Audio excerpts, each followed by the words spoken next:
यस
प्रस्तुतिमा हामी एउटा महत्त्वपूर्ण प्रश्नको चिन्तन गर्न गइरहेका छौँ। संजोग कि रचना? एउटा हवाई जहाजको ककपिटलाई विचार गरौँ। अत्याधुनिक यन्त्रहरूले सुसज्जित प्लेनभित्रको ककपिट अथवा चालक कक्षलाई के बुद्धिमान इन्जिनियरहरूले रचेर निर्माण गरेका हुन् कि सबै आफसे आफ संजोगवश उत्पन्न भएका हुन्? सोच्ने मान्छेको लागि यस प्रश्नको उत्तर सरल छ। हवाई जहाजको ककपिट आधुनिक प्रविधि र यान्त्रिक उत्कृष्टताको एउटा अद्भुत उदाहरण हो। हवाई जहाजको ककपिट कसैको विचार र बुद्धिद्वारा नभएर कुनै आकस्मिक दुर्घटना वा संजोगद्वारा हुन गएको हो भनेर कसैले विश्वास गर्छ भने उसको बारेमा तपाईँ के भन्नुहुन्छ? यसलाई बनाउने इन्जिनियरहरू, निर्माताहरू र वैज्ञानिकहरूले यस्तो विचारप्रति कस्तो प्रतिक्रिया देखाउलान्? आउनुहोस् अब हामी यस संसारमा भएका केही अद्भुत प्राणीहरूलाई विचार गरौँ।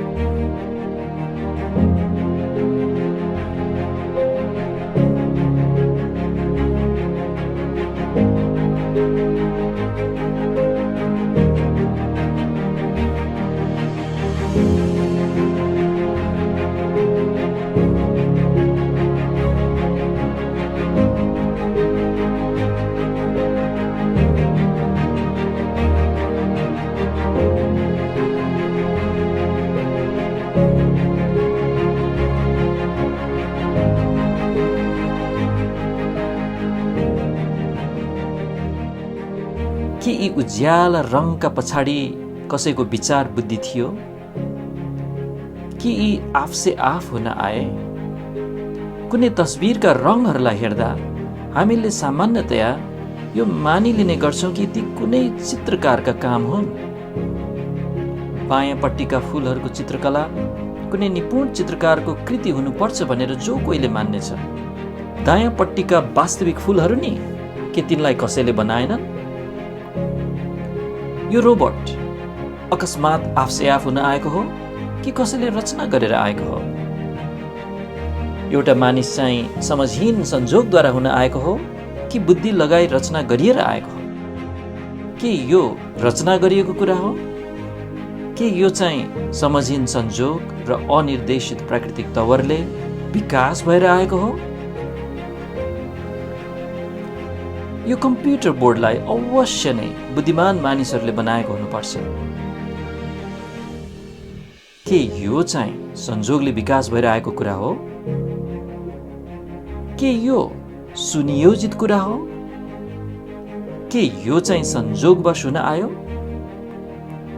के यो बनाउन बुद्धि चाहियो? के यो चाहिँ उद्देश्यहीन प्रक्रियाहरूद्वारा विकसित भएर आएको हो? के यो बुद्धिको प्रतिफल हो? के यो चाहिँ संजोगको प्रतिफल हो?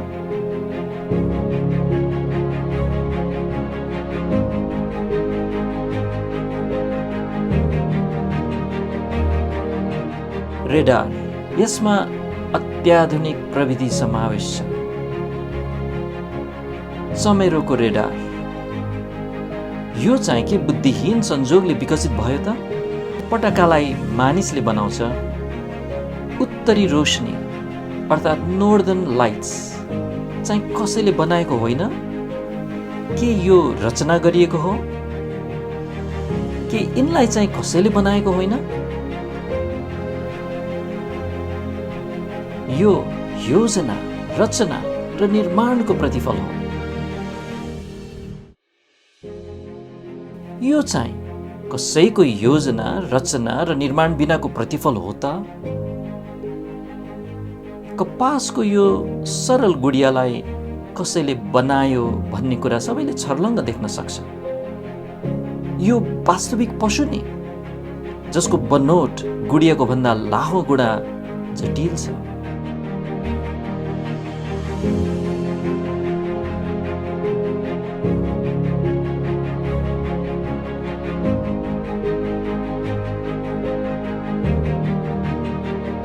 केवल 19औं शताब्दीमा आइपुगेर मात्र बुद्धिमान मानिसहरूले सिमको आविष्कार गर्न सके।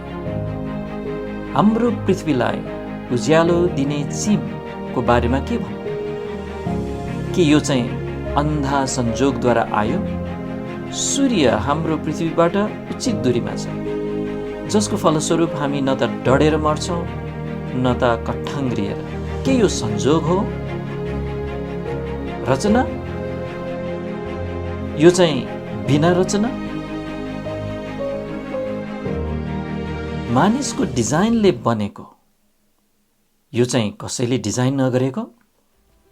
पुतलीको कायापलट कसैको योजना बिना, निर्देशन बिना, केवल अन्धा संजोगले, प्राकृतिक प्रक्रियाहरूले अकस्मात हुन आएको कुरा हो भन्नु कतिको तर्कसङ्गत कुरा हो? यो अचम्मको रचना गर्ने त्यहाँ कोही थियो कि?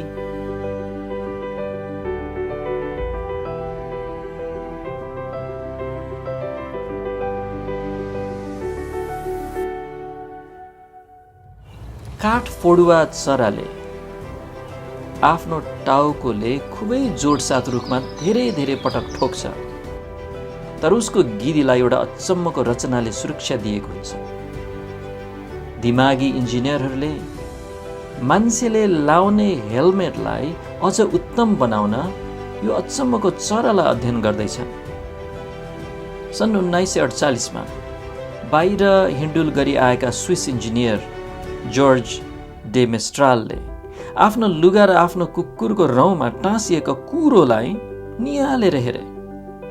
कुरोको काँटामा ससाना अंकुशहरू हुँदा रहेछन् भनेर उनले देखे। प्रकृतिको यो सूत्रले उनले भेल्क्रोको आविष्कार गरे, जुन अहिले व्यापक रूपमा प्रयोग हुँदछ। यो एउटा दिमागी आविष्कार थियो, तर यो प्राकृतिक संसारमा भएकै कुरामा आधारित थियो। उनले खास अर्काको आइडिया चोरेका थिए। शार्क माछाहरू किन अति नै छिटा हुन्छन्? इलेक्ट्रोन माइक्रोग्राफले त्यसको छिटोपनको रहस्य शार्कको छालामा प्रकट गरिदिन्छ। डर्मल डेन्टिकल भनिने दाँत जस्ता कत्लाहरू पानी न्यूनतम घर्षण हुने गरिकन यी सूक्ष्म खोपिल्टाहरू भएर बग्दछ।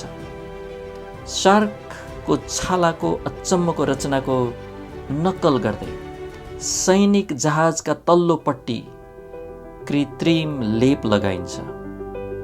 के यसको माने हाम्रो निष्कर्ष यस्तो हुनुपर्छ भन्ने हो कि एउटा पानी जहाजलाई अझ उत्तम बनाउन एउटा शार्कको रचनाको नक्कल गरिनुपर्छ, जो आफै चाहिँ रचना होइन, केवल समझहीन संजोगले कुनै बुद्धि बिना विकास भएको कुरा हो? स्पिडो स्विम सुटले शार्कको छालामा भएको डेन्टिकलको नक्कल गर्दछ र यसले घर्षण कम गराउँछ। सन् 2000मा बेच्न थालिएको यस सुटले पौडी खेल्ने खेलाडीहरूलाई वर्ल्ड रेकर्ड कायम गर्न मद्दत गरेको छ। घोडाका खुट्टालाई विचार गर्नुहोस्। घोडा 50 किलोमिटर प्रति घण्टाको गतिमा कुद्न सक्छ। यसले थोरै शक्तिमा धेरै काम पूरा गर्छ। यो कसरी सम्भव छ? रहस्य घोडाका खुट्टाहरूमा छ। घोडा उफ्रदा के हुन्छ विचार गर्नुहोस्। खुट्टाले भुइँमा टेक्दा इलास्टिक जस्ता मांसपेशी तन्तु इकाइले शक्ति सोच्दछ र स्प्रिङले जस्तै गरी फेरि त्यसलाई फिर्ता पठाउँदै घोडालाई अगाडि धकेल्छ। साथै दगुर्दाखेरि घोडाका खुट्टाहरू यति जोडसित थर्कन्छन् कि त्यसका तन्तुहरूलाई त हानि पुग्नु पर्ने, तर त्यसका खुट्टामा भएका मांसपेशीहरूले स्पन्जको काम गर्छ। अनुसन्धानकर्ताहरूले यस बनोटलाई दुवै फुर्ती र शक्ति दिने उच्च स्तरीय डिजाइनको मांसपेशी तन्तु भन्छन्। 4 खुट्टे रोबोटहरूमा प्रयोग गर्नलाई इन्जिनियरहरूले घोडाका खुट्टाहरू अध्ययन गर्दैछन्। तर म्यासाचुसेट्स इन्स्टिट्युट अफ टेक्नोलोजी को बायोमेट्रिक रोबोटिक्स ल्याबोरेटरी अनुसार यसको रचना यति जटिल छ कि यसलाई वर्तमान समयको सामग्री र इन्जिनियरिङ बुद्धिले निर्माण गर्न सम्भवै छैन। जीपीएस, जियो पोजिसनिङ सिस्टम, एउटा अचम्मको मानव निर्मित प्रविधि हो। मोनार्क पुतली, चराहरू र साल्मन माछाका बारेमा के भनौँ? कसरी यी जीवहरू सयौं माइल दूरीका विशिष्ट स्थानहरूमा पुग्छन्? केही सबै बसाइसराईहरू अकस्मात भएका समझहीन संजोगका परिणाम हुन् कि कतै एउटा अझै उच्च बुद्धिले पो यी पथ प्रदर्शन सिपहरू ती जीवहरूमा राखिदिएका हुन्?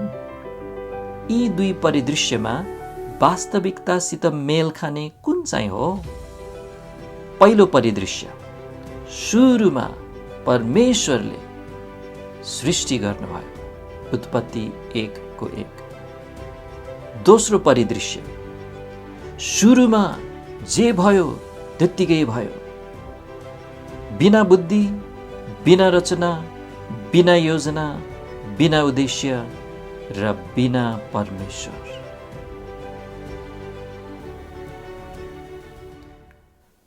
किनभने संसारको सृष्टिबाट नै उहाँका नदेखिने गुणहरू अर्थात् उहाँका अनन्त शक्ति र परमेश्वरत्व छर्लङ्ग देखा परेका छन्। सृष्टि गरिएका कुराहरूद्वारा जानिएका छन्, यसकारण तिनीहरूसँग कुनै बहाना छैन। किनभने परमेश्वरलाई जानेर पनि तिनीहरूले उहाँलाई परमेश्वरलाई झैँ महिमा दिएनन्, न त धन्यवादी नै भए, तर तिनीहरू आफ्ना विचारहरूमा बेकम्मा भए र तिनीहरूको मूर्ख हृदय अँध्यारो भयो। बुद्धिमान छौँ भन्ने दाबी गर्दै तिनीहरू मूर्ख बने। सृष्टिको पछाडि कसको हात छ? यसका बुद्धिमान डिजाइनर को हुन्? सबै कुराहरू उहाँद्वारा हुन आए, अनि हुन आएका कुराहरूमध्ये कुनै पनि उहाँ बिना हुन आएन। किनभने स्वर्गमा भएका र पृथ्वीमा भएका कुराहरू, देखिने र नदेखिने कुराहरू, चाहे सिंहासनहरू, चाहे प्रभुताहरू, चाहे प्रधानहरू, चाहे अधिकारीहरू, सबै उहाँद्वारा नै सृष्टि गरिएका हुन्। सबै कुराहरू उहाँद्वारा र उहाँकै निम्ति सृष्टि गरिएका हुन्। परमेश्वरले येशू ख्रीष्टद्वारा सबै कुराहरूको सृष्टि गर्नुभयो। हे प्रभु, तपाईँ महिमा, आदर र सामर्थ्य पाउन योग्य हुनुहुन्छ, किनकि तपाईँले नै सबै कुराहरू सृष्टि गर्नुभएको हो र तपाईँकै इच्छाको कारणले ती रहन्छन् र सृष्टि गरिए। आफ्नो अपार बुद्धि र महान सामर्थ्यले सबै थोकहरू सृष्टि गर्नुहुने व्यक्तिलाई यदि तपाईँ चिन्न चाहनुहुन्छ भने अझ सुन्नुहोस्।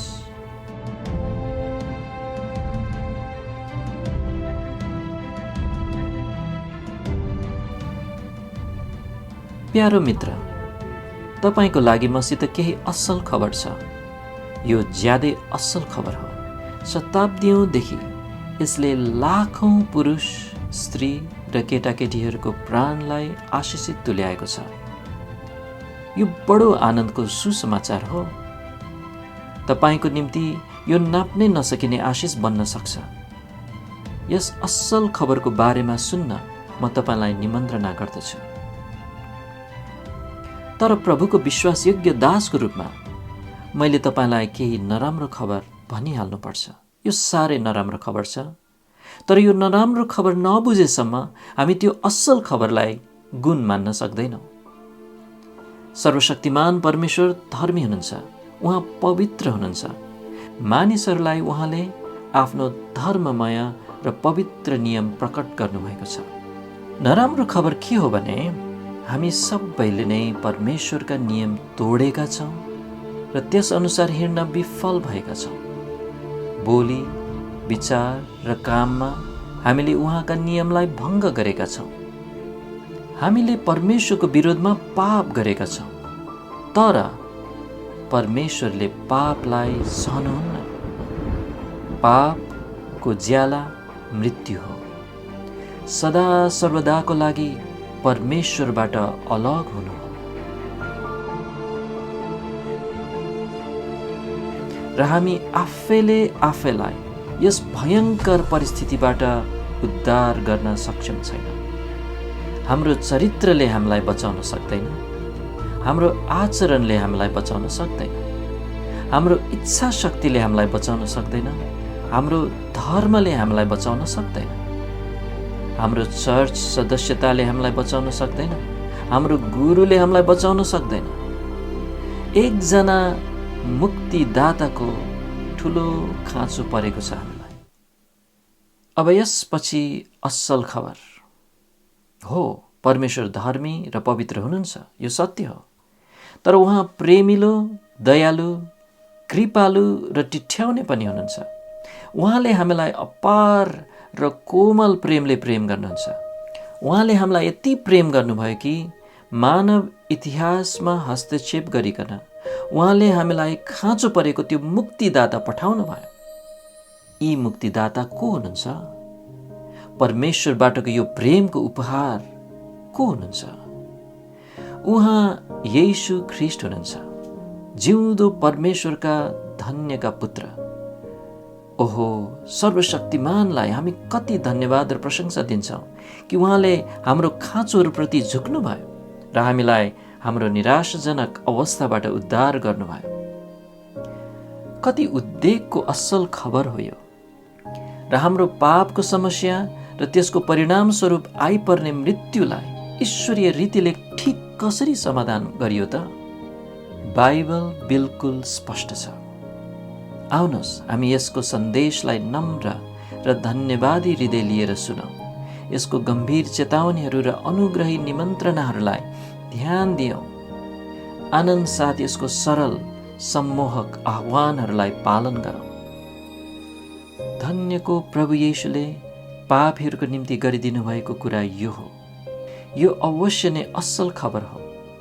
उहाँ परमेश्वरको पापरहित पुत्रले हाम्रा पापहरूको दोष र शर्म आफैमा बोक्नुभयो। जब उहाँ कल्वरीको क्रुसमा मर्नुभयो, तब उहाँ आफैले आफ्नो शरीरमा हाम्रा पापहरू क्रुसमाथि बोक्नुभयो। उहाँ हाम्रा पापहरूका लागि मर्नुभयो र पवित्र शास्त्रहरू मुताबिक उहाँ तेस्रो दिनमा बहुराइनुभयो।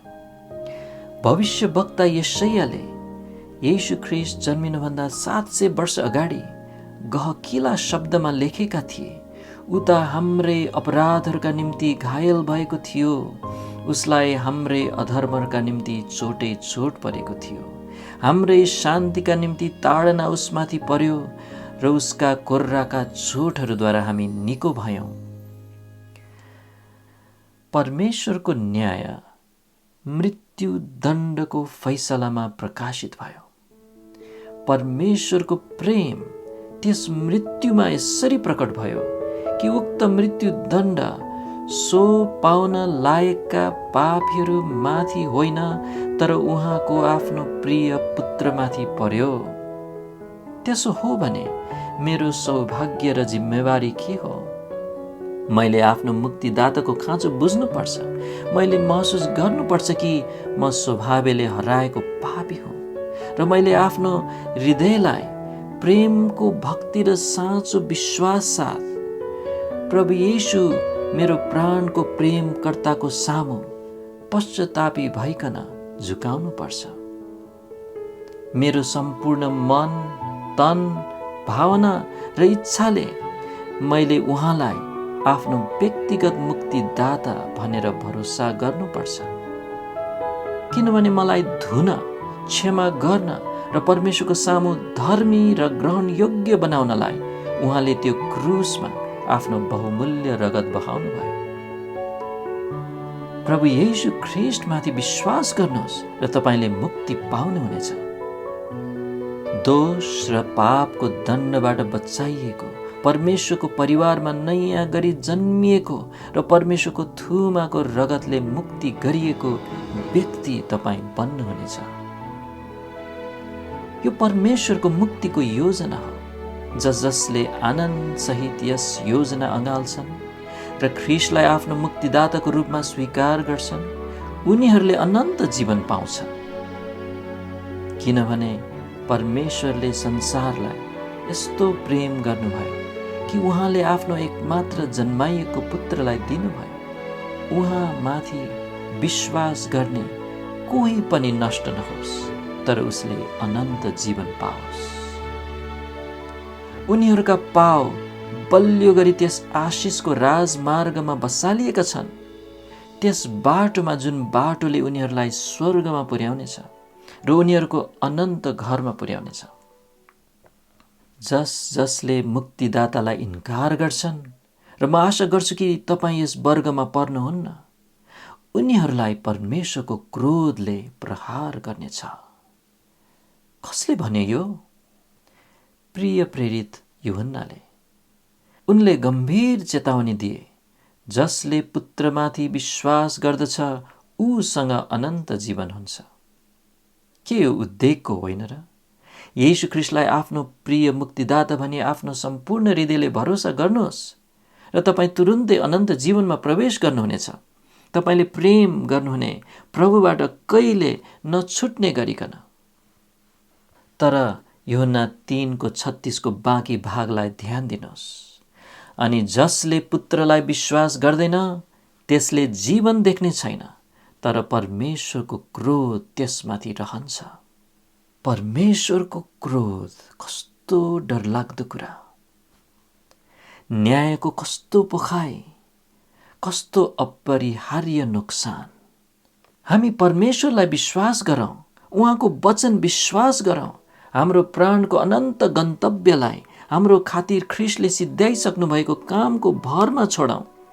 यदि हाम्रा हृदयहरू नम्र र ग्रहणशील छन् भने, यदि हामी विश्वास सहित प्रभु येशू ख्रीष्टका फर्कन्छौँ भने, हाम्रो अनन्तको भाग उहाँको आशिषित उपस्थितिको आनन्दमा हुनेछ। हाम्रो उद्वेगको दृश्यको सामुन्ने स्वर्गका ढोकाहरू खोलिनेछन्। सदाकालको लागि हामी हाम्रा आदरणीय प्रभुको उपस्थितिमा हुनुको अवर्णनीय हर्ष अनुभव गर्नेछौँ। परमेश्वरको पुत्रको अनुग्रही आह्वानप्रति तपाईँको जवाफ के छ त?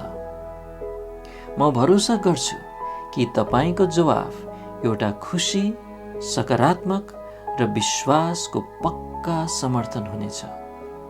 ख्रीष्टलाई आफ्नो मुक्तिदाताको रूपमा लिनुहोस् र तपाईँका पापहरू येशूको खातिर क्षमा भयो भनेर आनन्द मनाउनुहोस् र मुक्ति पाएकाहरूको समुदायको एक बन्नुहोस् भनी म तपाईँलाई बिन्ती गर्दछु।